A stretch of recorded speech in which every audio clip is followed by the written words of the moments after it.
نثار تیری چہل پہل پر ہزاروں عیدیں ربیع الاول، سوائے ابلیس کے جہاں میں سبھی تو خوشیاں منا رہے ہیں۔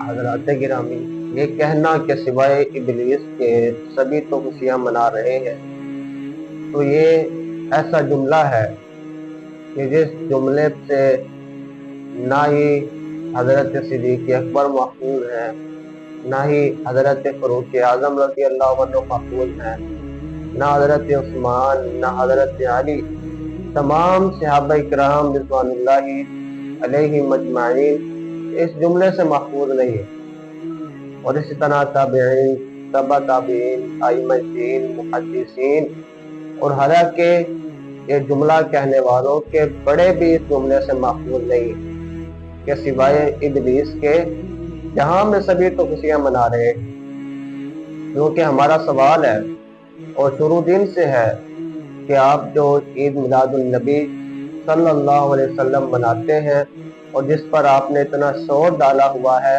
جس پر آپ دلیلیں مانگنے سے بھی ہمیں منع کر رہے ہیں، تو یہ کہاں کا انصاف ہے کہ جس کو آپ دین کے ساتھ جوڑ رہے ہیں اور معاذ اللہ وہ دین میں ہے ہی نہیں۔ گویا کہ یہ نبی علیہ الصلوۃ والسلام پر بہتان ہے۔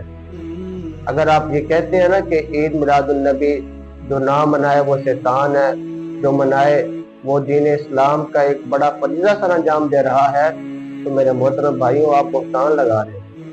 اگر واقعتاً ایسا ہے تو دلیل لائیے، اگر ایسا نہیں ہے تو سن لیجئے کہ آپ کا نبی علیہ الصلوۃ والسلام پر بہتان ہے۔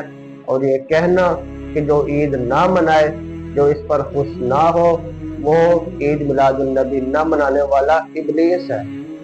اور اس کا یہ معنی بالکل نہیں ہے کہ نبی علیہ الصلوۃ والسلام کی آمد پر ہمیں خوشی نہیں۔ حقیقی خوشی میرے محترم بھائیوں حضور کے آنے کی اہل حدیث کو ہے، کیونکہ حضور کے آنے سے اہل حدیث کو حدیث ملی، حدیث پر عمل کرنے سے انشاءاللہ ہمیں جنت ملے گی۔ اور ہم نے نبی علیہ الصلوۃ والسلام کی ذات کا بھی احترام کیا ہے، آپ کی بات کا بھی احترام کیا ہے، آپ کی ذات کو بھی ترجیح دی ہے، آپ کی بات کو بھی ترجیح دی ہے۔ آپ علیہ الصلوۃ والسلام سے اپنی جان سے بڑھ کر محبت اگر کوئی کرتا ہے تو وہ میرے محترم بھائیوں اہل حدیث کرتا ہے۔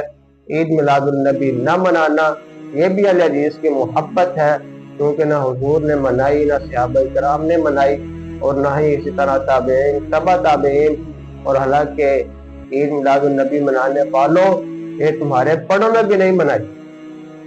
اسی لیے جو آپ کے بڑے جس کام پر نہیں ہیں اس کام پر آپ پوری امت کو لگا رہے ہیں، تو یہ آپ کی بہت بڑی بے وقوفی ہے۔ تو آپ اس سے اپنے آپ کو بچائیں۔ عید میلاد النبی کا شریعت سے کوئی تعلق نہیں ہے، یہ مولویوں کی بنائی ہوئی عید ہے۔ اسلام میں دو ہی عیدیں ہیں، ایک عید الفطر اور ایک عید الاضحیٰ، جن کے طریقے نبی علیہ الصلوۃ والسلام نے بیان کر دیے۔